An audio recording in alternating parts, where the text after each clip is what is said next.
assez bonne et aujourd'hui j'avais envie qu'on parle du surmenage, de la charge mentale que nous vivons. Il est vrai que nous ne sommes jamais seuls dans notre tête.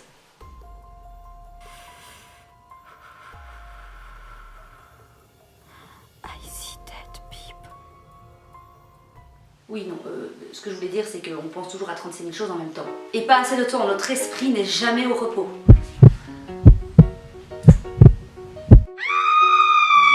C'est ça. De quoi péter un plomb, avoir envie de jeter un objet ou votre mari contre le mur. Ou devenir complètement folle. Tétine, biberon, tétine, 4h30, tétine, biberon, 4h30, le train, le bus. Ça va aller, cœur.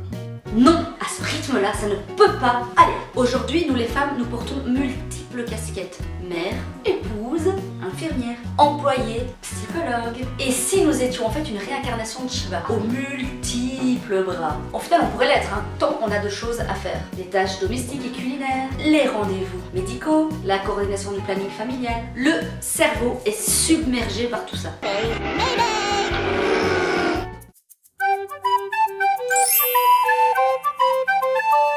On parle d'épuisement maternel quand les mères ont le sentiment qu'il n'y a plus de coupure entre elles et les contraintes du quotidien. Longtemps tabou, le syndrome de l'épuisement maternel sort aujourd'hui de l'ombre grâce aux témoignages courageux des mamans. Malgré l'implication croissante des pères, qui n'est toujours pas suffisante, les mères continuent d'assumer l'essentiel des tâches domestiques. Épuisées de penser à tout et de tout faire, elles risquent leur santé psychique et physique. Cet état psychologique résulte d'une accumulation de stresseurs variés, caractérisés par une intensité modérée et un aspect chronique et répétitif. Stop quoi!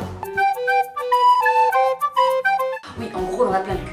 Et à quel moment peut-on tirer la sonnette d'alarme? Eh bien, quand vous envoyez des mails ou des SMS à votre conjoint pour lui rappeler les tâches qu'il a à faire, quand lors d'une réunion super importante au boulot, vous commandez des jouets ou des vêtements, quand vous vous réveillez la nuit pour noter sur votre to-do list les choses à faire, lorsque vous avez des amis à dîner et que à peine ils sont à table, vous pensez déjà qu'il va falloir débarrasser quand ils sont partis. Lorsque le père de votre enfant, quand il fait les courses, il vous appelle tous les 10 minutes pour vous demander votre avis. Ouais, Dean, c'est moi. Je prends de l'iceberg ou de la mâche? De la roquette, bordel! Oui, et bien là c'est qu'on est en plein surmenage. Alors, comment réagir? Diverses manières. La plus importante, je pense que c'est le dialogue. Il existe des structures d'aide pour les mères qui sont en souffrance, telles que les PMI, où on peut être écouté sans être jugé. De nombreux réseaux d'entraide sur le net sont là, à l'image de Win Maman, Maman s'organise, Youpies. Il y a plein de sites, il y a également des groupes de mamans sur les réseaux, donc n'hésitez pas à y adhérer. Alors même si rien ne remplace le contact humain, ça peut déjà nous soulager momentanément. Demandez à ce que les hommes s'impliquent plus, même s'ils le font déjà pour la plupart de plus en plus, c'est pas encore assez. Gagner en estime de soi, se faire des compliments tous les jours. Alors arrêtez de se comparer aux autres. La mère parfaite est une connasse, qu'on s'entend bien, elle n'existe pas. On fait ce qu'on peut, comme on peut, il n'y a pas de manuel magique.